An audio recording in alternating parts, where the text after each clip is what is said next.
Hello friend, इस lecture में हम लोग देखने जा रहे हैं प्रिवेंटिव डिटेंशन और उसके अगेंस्ट जो एक प्राइवेट सिटीजन्स को कॉन्स्टिट्यूशनल सेफगार्ड दिया गया है आर्टिकल 22 में, उसके बारे में।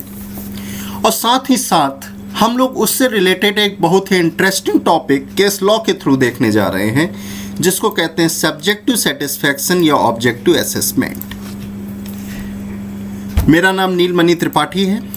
इस लेक्चर का आपको पीडीएफ नोट्स मेरे ही चैनल, टेलीग्राम चैनल नील नोट्स पे मिल जाएगा, जिसका लिंक ये दिया गया है और इसका लिंक इस वीडियो के डिस्क्रिप्शन में भी दिया गया है। तो चलिए स्टार्ट करते हैं अपना लेक्चर। तो पहले तो हम लोग ये समझते हैं कि प्रिवेंटिव डिटेंशन क्या होता है, और इसके साथ ही साथ इससे एक रिलेटेड बहुत ही इम्पॉर्टेंट और टर्म्स को देखते हैं जो कि इससे पहले आता है, उसको बोलते हैं पेनल्टिव डिटेंशन। क्योंकि डिटेंशन जो होता है वो कानूनन दो तरह के रिकॉग्नाइज किए गए हैं। हालांकि कई डिटेंशन रिकॉग्नाइज किए गए हैं, लेकिन मेनली दो टाइप के डिटेंशन रिकॉग्नाइज किए गए हैं। पहली बात तो डिटेंशन क्या होता है, आप इसी को समझिए। What is the meaning of detention? देखिए, डिटेंशन को अगर थोड़े से हम कॉमन वर्ड में समझे तो इसका मीन्स होता है ऑफिशियल अरेस्ट।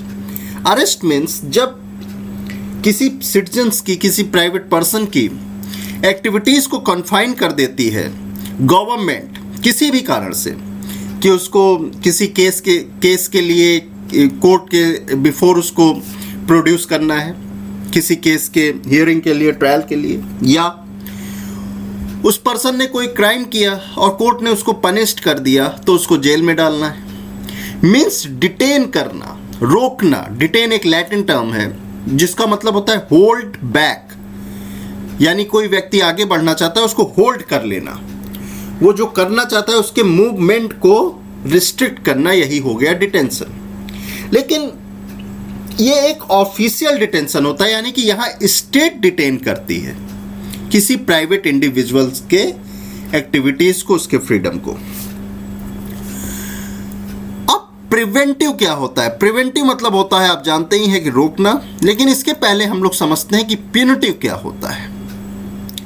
प्यूनिटिव देखिए, एक normal legal student, law student जो कि थोड़ा बहुत भी लॉ पढ़ा है, उसको मालूम होगा कि प्यूनिटी का अर्थ होता है पनिशमेंट, यानी रिपकर्सन। आपने कोई ऐसा रॉन्ग एक्शन पास्ट में कमिट किया जिसका आपको रिपकर्सन लेना पड़ा, जिसको स्टेट ने आपको पनिश्ड किया।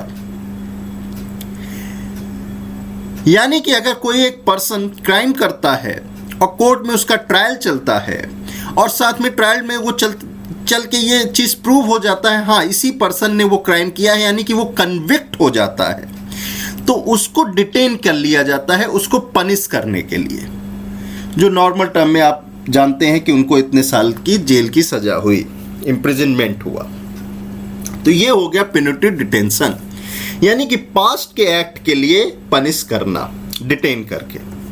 अब प्रिवेंटिव क्या होता है? प्रिवेंटिव डिटेंशन ये होता है कि हो सकता है, ऐसा एंटिसिपेशन होता है स्टेट अथॉरिटी को कि कोई पर्टिकुलर पर्सन फ्यूचर में कोई क्राइम कमिट करेगा। जैसे ये चोर है और इसको आपको देख के ही लग रहा है कि ये कोई एक क्राइम कमिट करने जा रहा है, तो वो फ्यूचर के क्राइम को, चूंकि देखिए security, peace and security state की, सोसाइटी की किसकी जिम्मेदारी है? स्टेट की। और अगर कोई पर्सन उसको फ्यूचर में तोड़ने जा रहा है, उसको डिस्टर्ब करने जा रहा है, तो उसको वो प्रेजेंट में डिटेन कर सकता है कि वो फ्यूचर में क्राइम कमिट ना कर पाए। हालांकि ऐसा हमेशा एंटिसिपेशन पे होता है, यानी कि वो स्टेट ये सोचता है कि ये पर्सन तोड़ देगा। इसको कहते हैं, इस तरह के डिटेंशन को कहते हैं प्रिवेंटिव डिटेंशन। देखिए, इन दोनों में जो मेजर डिफरेंस है और जिसके कारण थोड़ा बहुत हम आगे देखेंगे, एक टॉपिक जो मैंने अभी आपको बताया, subjective satisfaction and objective assessment. ये जो टॉपिक, ये जो स्पेशली ये सब टॉपिक इस टॉपिक में अराइज हुआ, ये इसी के कारण हुआ है। जो ये डिफरेंस है, क्या डिफरेंस है? प्रिवेंटिव में मैंने कहा स्टेट अथॉरिटी, यानी ये एग्जीक्यूटिव एक्शन है, यानी पुलिस सोचती है या कोई डिस्ट्रिक्ट अथॉरिटी सोचती है या एग्जीक्यूटिव हेड सोचता है कि एंटिसिपेट करता है कि ये पर्सन तोड़ सकता है, लेकिन जो प्यूनिटिव है ये पूरी तरह से लीगल एक्टिविटी है। इसमें कोर्ट डिसाइड करती है, जो एम्पावर्ड है पूरी तरह से रूल्स को इंटरप्रेट करके उसको लागू करने में। नाउ अब आप लोग जैसा कि इसका इंट्रो समझ ही गए होंगे, तो हम आगे बढ़ते हैं और पढ़ के समझते हैं। प्रिवेंटिव डिटेंशन क्या होता है? The imprisonment of a person with the aim of preventing them from committing further offences और मेंटेनिंग पब्लिक ऑर्डर। मैंने बता ही दिया है। पेनल्टीज का अपोजिट आप नहीं कह सकते, लेकिन एक ही सिक्के का दो पहलू। पेनल्टी डिटेंशन, डिटेन को अगर आप सिक्का माने तो एक पेनल्टी एक पहलू हो गया, दूसरा prevent. Penalty detention is sending a person to a jail for offence already committed as a punishment for the offence. ये हो गया पेनल्टी डिटेंशन। अब ये तो देखिए एक नॉर्मल डिक्शनरी की डेफिनेशन, जिसको आप लीगल भी कह सकते हैं, या नॉर्मल डेफिनेशन में भी ये दिया हुआ है। लेकिन आपके सीआरपीसी यानी कि क्रिमिनल प्रोसीजर कोड 1973 में भी इसको डिफाइन करने की कोशिश की गई है सेक्शन 151 में कि प्रिवेंटिव डिटेंशन क्या होता है।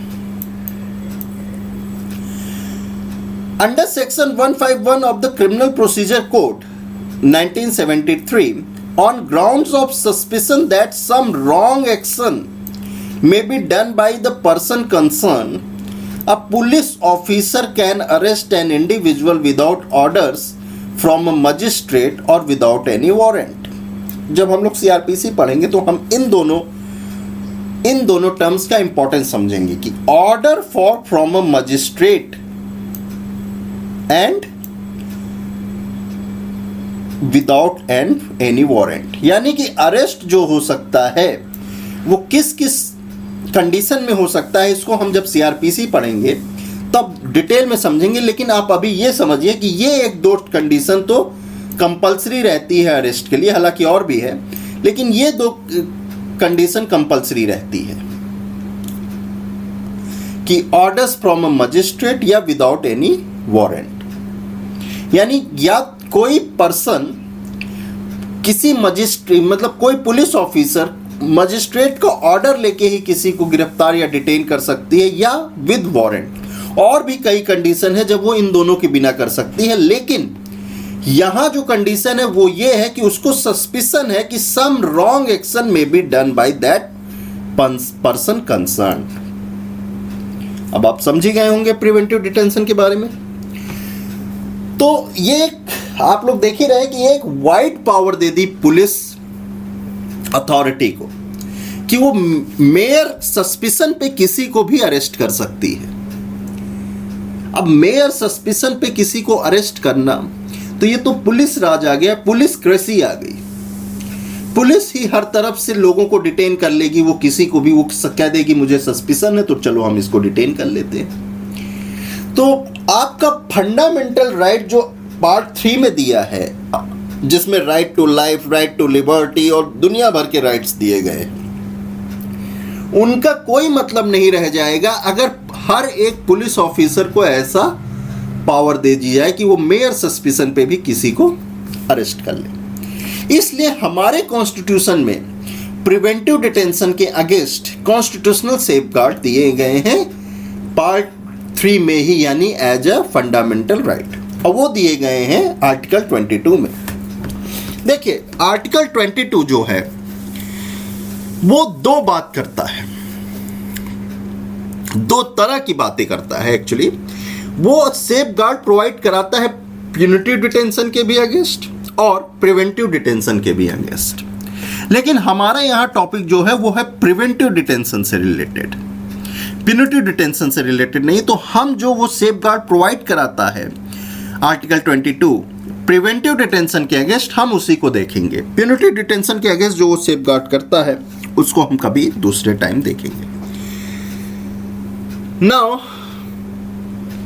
देखिए, जो क्लॉज 2 है आर्टिकल 22 का, वो रीड्स करता है कैसे। जो क्लॉज 1 है आर्टिकल 2 का, वो प्योरली डील करता है प्यूनिटिव डिटेंशन के, इसलिए हम उसको लेफ्ट आउट कर रहे हैं। और क्लास 2 जो है, क्लॉज 2, वो प्यूनिटिव और प्रिवेंटिव दोनों को डील करता है और उसको हम लोग पढ़ रहे हैं। वो क्या कहता है कि every person who is arrested and detain in custody shall be produced before the nearest magistrate within a period of 24 hours of such arrest, excluding the time necessary for the journey from the place of arrest to court of the magistrate, and no such person shall be detained in custody beyond the set period without the authority of the magistrate।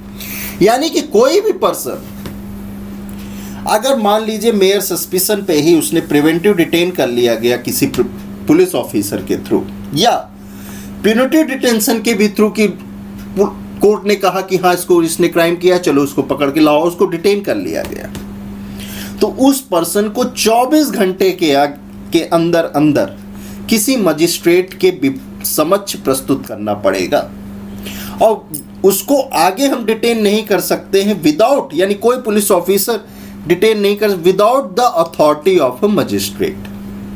तो यहां देखिए जो discretionary power थी police की, वो थोड़ा confine हो गई, कम हो गई।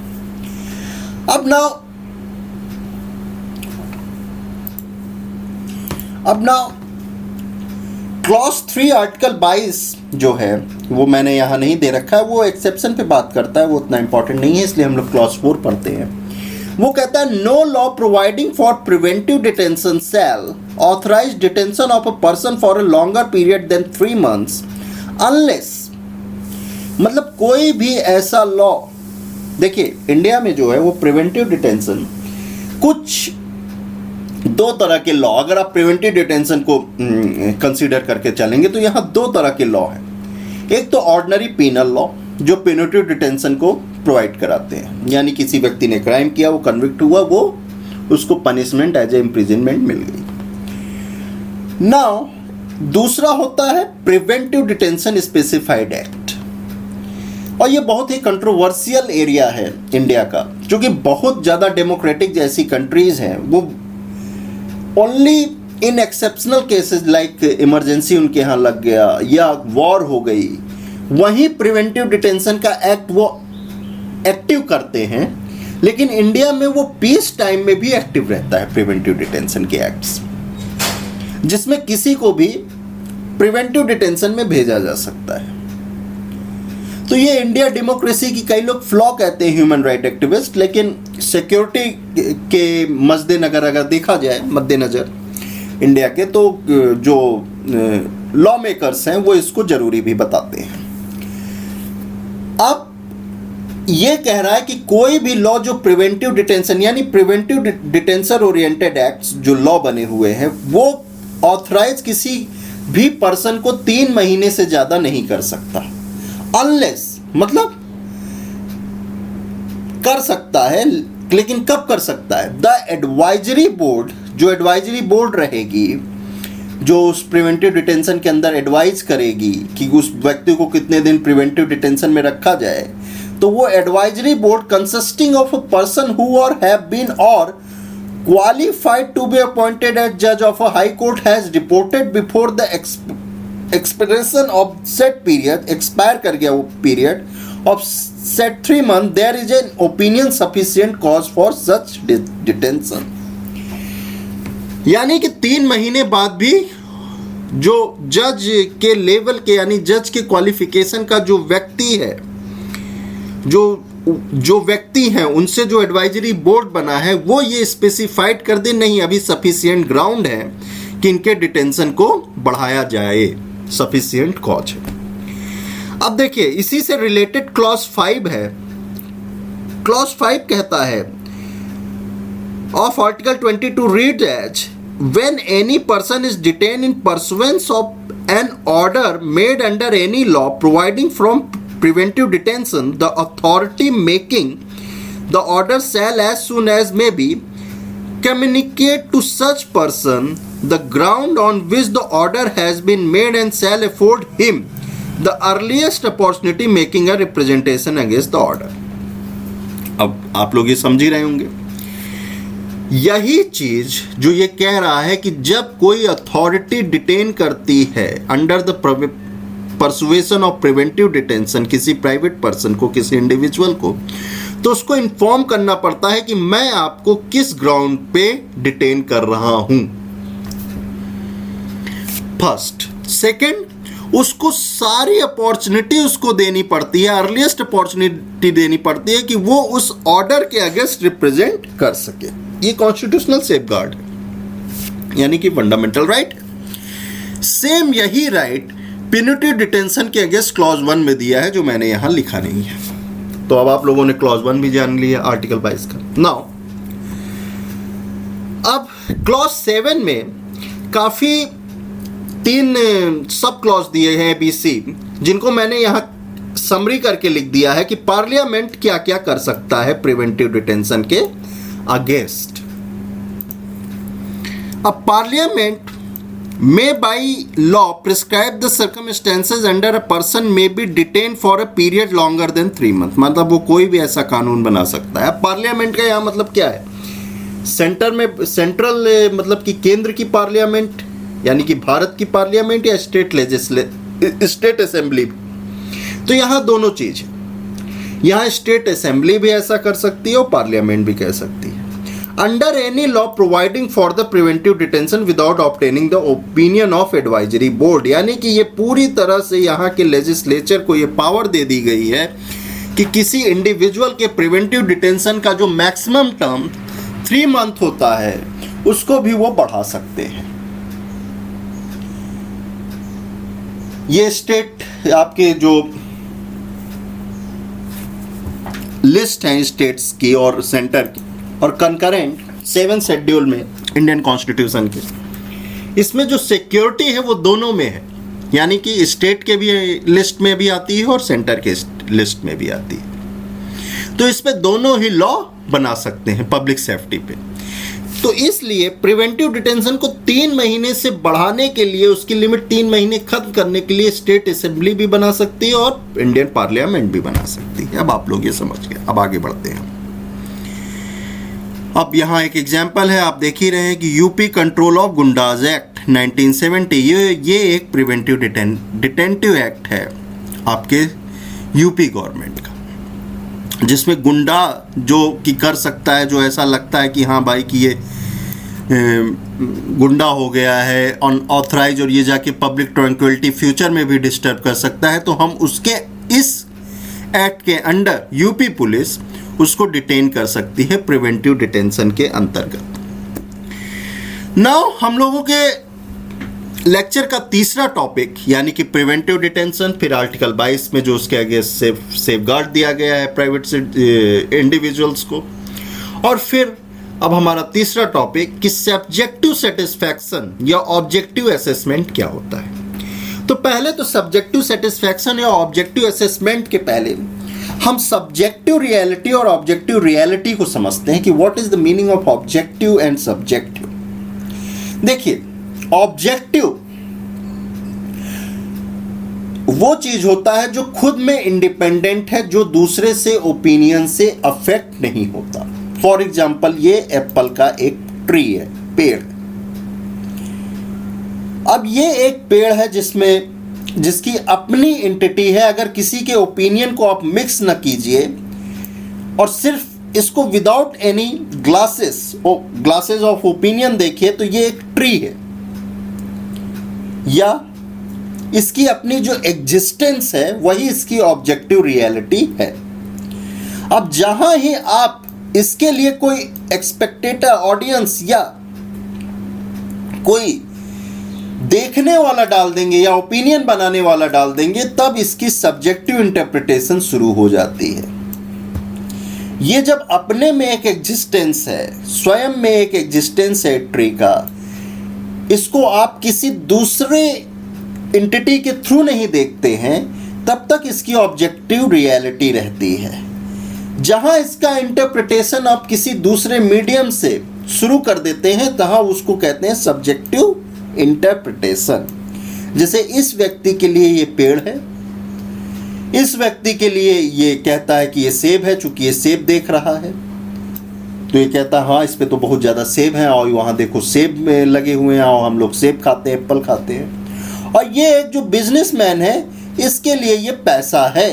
वो कहता है यार ये तो बहुत ही ज़्यादा कैपिटल इसमें लगे हुए हैं, इसको तो हम बेच के न जाने कितना कमा सकते हैं। तो इसकी जो सब्जेक्टिव रियलिटी हो गई, जो सब्जेक्ट के अकॉर्डिंग, यानी कि यहाँ 3 सब्जेक्ट हैं, बदल गई।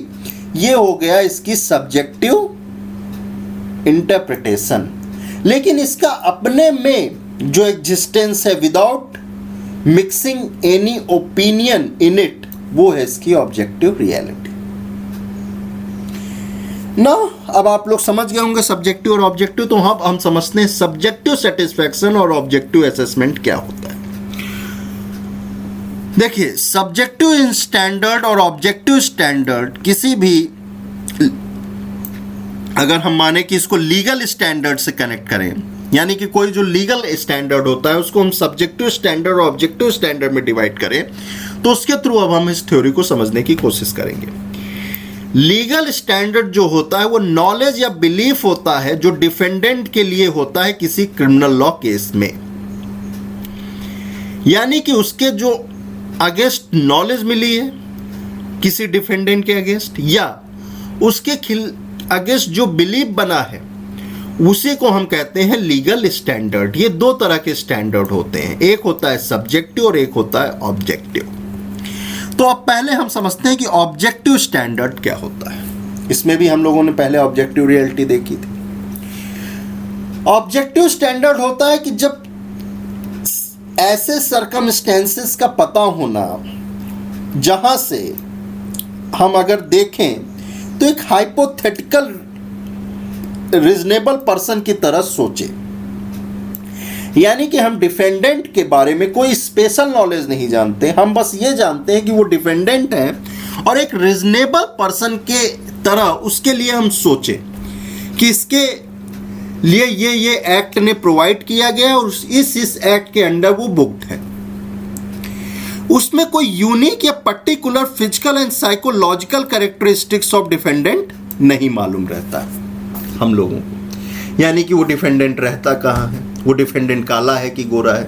यानी कि जब कोई एक्ट लिखा जाता है तो ये तो जैसे मान लीजिए कोई क्रिमिनल एक्ट, पेनल एक्ट, यानी तो ये तो लिखा जाता है कि इसमें पर्सन कन्विक्ट किए जाते हैं, लेकिन वो हर एक पर्सन को, जो पर्सन उसके अंदर कन्विक्ट किए जाएंगे उनके बारे में उस एक्ट में कोई यूनिक पर्टिकुलर फिजिकल या साइकोलॉजिकल कैरेक्टरिस्टिक्स उन पर्सन्स के बारे में वहां नहीं दिया रहता है। तो जो वहां स्टैंडर्ड दिया जाता है, जो व्यू पॉइंट दिया जाता है डिफेंडेंट के लिए, उसको हम कहते हैं ऑब्जेक्टिव स्टैंडर्ड। अब सब्जेक्टिव स्टैंडर्ड यानी कि जो एक्ट में किसी डिफेंडेंट के बारे में दिया जाता है वो होता है क्या, ऑब्जेक्टिव स्टैंडर्ड। वो सारे डिफेंडेंट के ऊपर कॉमन रहता है, उसमें कोई पर्टिकुलर यूनिक साइकोलॉजिकल कैरेक्टर के बारे में उस एक्ट को नहीं मालूम है, उस एक्ट को लिखने वाले को नहीं मालूम है, तो वो उसको बता सकता ही नहीं है। तो वहां व्यू पॉइंट ऑब्जेक्टिव रहता है। नाउ अब हम आते हैं सब्जेक्टिव स्टैंडर्ड में। सब्जेक्टिव स्टैंडर्ड जस्ट इसका अपोजिट होगा, यानी कि having the particular mental and physical characteristics of the defendant such as their personal knowledge, personal history when the same circumstances might not produce the same in general reasonable person। मतलब यहां एक general, जो generality की बात हो रही थी वो चली गई और यहां पर्टिकुलर व्यक्ति के बारे में बात होने लगी। अब यहां जो है वो जब डिफेंडेंट आता है तो उसकी पर्टिकुलर जो फिजिकल कैरेक्टरिस्टिक्स है, मेंटल कैरेक्टरिस्टिक्स है, जो उसकी हिस्ट्री है, उसके बारे में भी बात होने लगती है और इसको हम कहते हैं सब्जेक्टिव स्टैंडर्ड, उस लीगल स्टैंडर्ड को। अब मैंने यहां क्यों बताया, देखिए हम लोगों का जो ये टॉपिक है, अब आप समझ ही गए होंगे कि ऑब्जेक्टिव स्टैंडर्ड और सब्जेक्टिव स्टैंडर्ड क्या होता है। सब्जेक्टिव स्टैंडर्ड यानी कि पर्टिकुलर उस डिफेंडेंट या उस एक्यूज्ड के बारे में नॉलेज होना, और ऑब्जेक्टिव स्टैंडर्ड कि जो सारे एक्यूज्ड के बारे में कॉमन चीजें हैं वो होना। अब यहां हमने इसके बारे में क्यों बात की, हम लोग यहाँ बात कर रहे हैं किसकी? हम लोग यहाँ बात कर रहे हैं प्रिवेंटिव डिटेंशन की और उसके लिए जो एक्ट बनाए गए हैं उसकी। यहाँ हम लोग इसके बारे में इसलिए बात कर रहे हैं कि देखिए यहाँ जो है वो आप सस्पिशन पे जाते हैं। प्रिवेंटिव डिटेंशन सस्पिशन पे होता है, कंसर्न अथॉरिटी के सस्पिशन पे ही प्रिवेंटिव डिटेंशन होता है। यानी कि प्रिवेंटिव डिटेंशन होने के लिए कंसर्न अथॉरिटी को सब्जेक्टिव स्टैंडर्ड पे जाना पड़ता है, न कि जो प्रिवेंटिव डिटेक्टिव एक्ट बने हैं उसके ऑब्जेक्टिव स्टैंडर्ड से केवल काम नहीं होता, वो तो दिए हुए हैं। यहां जो सस्पिशन करना है वो कंसर्न पब्लिक अथॉरिटी को करना है, जिसको प्रिवेंटिव डिटेंशन करना है किसी इंडिविजुअल का, जिसको डिटेन करना है उस इंडिविजुअल को। वो जब सस्पिशन बनाएगा तो उसको सब्जेक्टिव स्टैंडर्ड बनाना पड़ेगा अपने लिए, उसको उस डिटेन्यू जो है उसके बारे में, उसके पर्टिकुलर उसके मेंटल और फिजिकल कैरेक्टरिस्टिक्स के बारे में, उसकी पर्सनल हिस्ट्री के बारे में उसको मालूम रहना चाहिए। क्योंकि ये जो प्रिवेंटिव डिटेंशन है ये हर इंडिविजुअल के लिए अलग अलग है।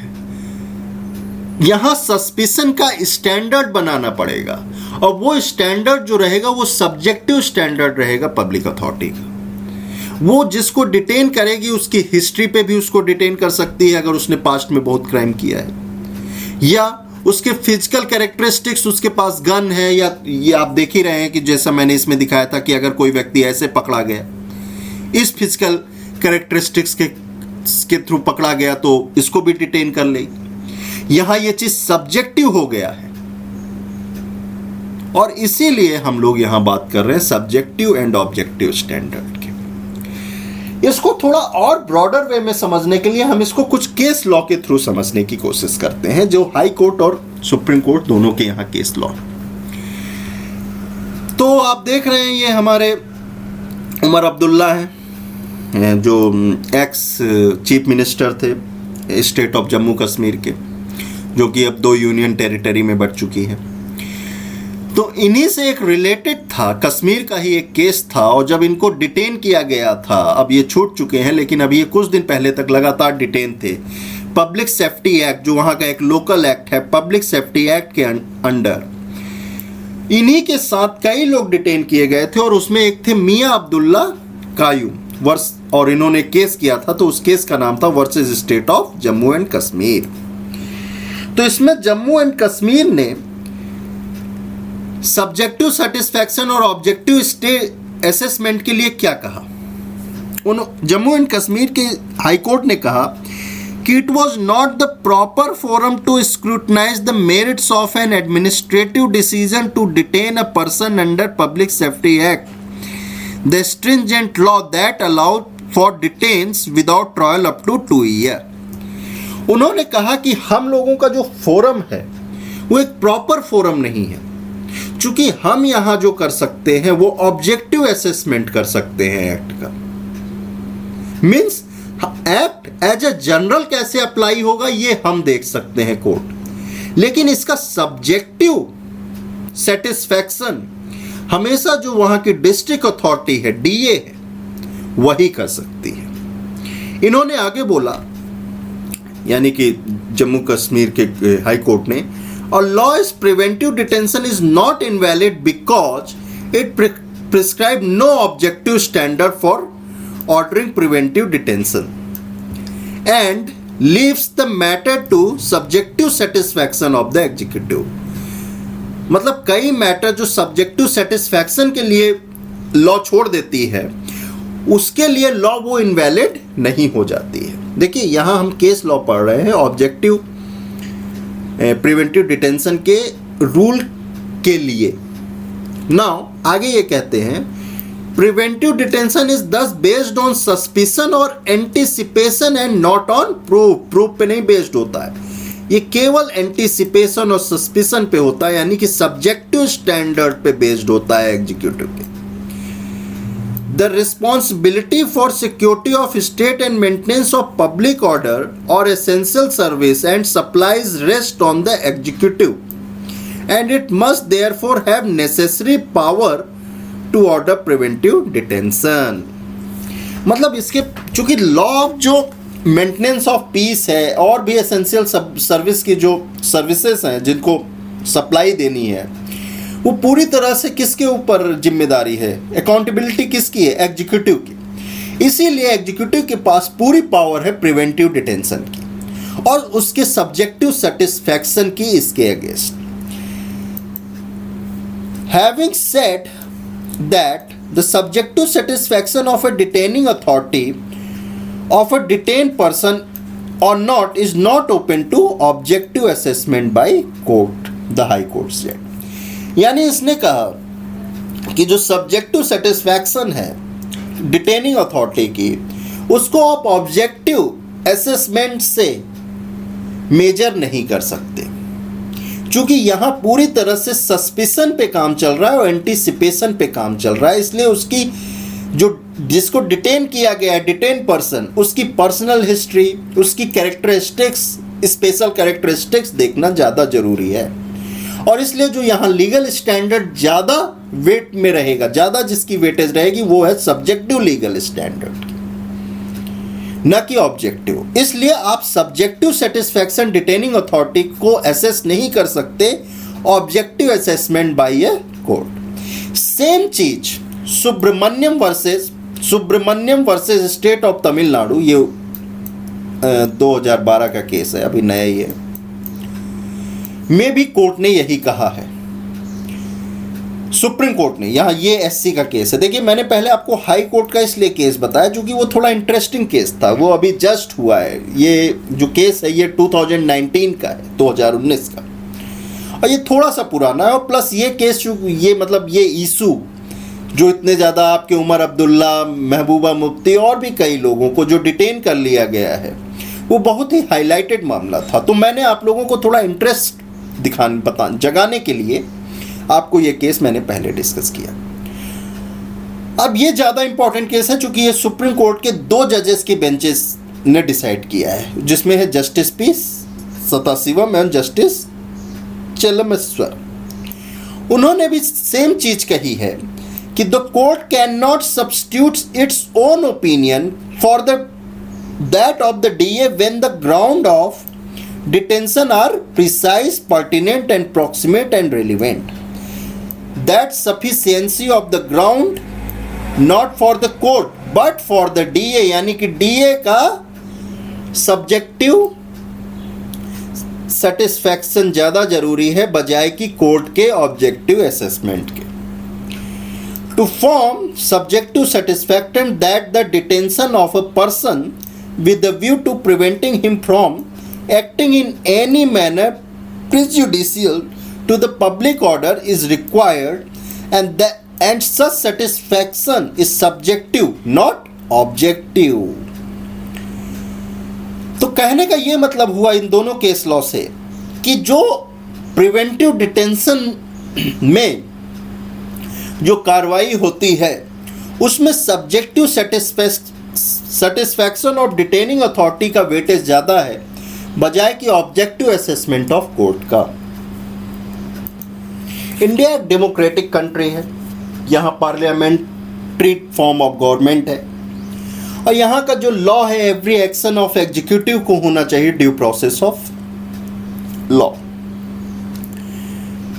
तो आपको क्या लगता है इसमें? मैं आप लोगों की ओपिनियन, जिसको आप जरूर कमेंट बॉक्स में लिखिएगा, ये पूछना चाहता हूँ, क्या ऐसा सही है कि आप किसी एक इंडिविजुअल के डिटेंशन को एक एग्जीक्यूटिव अथॉरिटी के ऊपर पूरी तरह से ये उसको एम्पावर कर देते हैं कि वो अपने सब्जेक्टिव सेटिस्फैक्शन के थ्रू किसी भी इंडिविजुअल को वो डिटेन कर सकती है, प्रिवेंटिव डिटेंशन में रख सकती है, या कॉन्स्टिट्यूशन में एनफ सेफगार्ड दिए हैं कि अगर उसका जो सब्जेक्टिव सेटिस्फैक्शन है वो सही नहीं है तो कोर्ट उसमें इंटरफियर कर सकती है।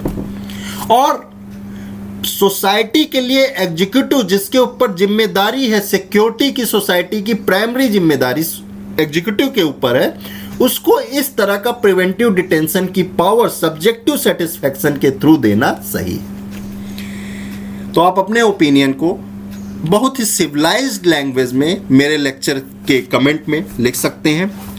और यहाँ मेरे लेक्चर का अंत हुआ। Thank you very much. मेरे चैनल को सब्सक्राइब करना ना भूलिए, बेल आइकन भी दबा दीजिएगा, और इस वीडियो लेक्चर अगर आपने पसंद किया तो इसको लाइक जरूर कीजिएगा। Okay bye, have a nice day.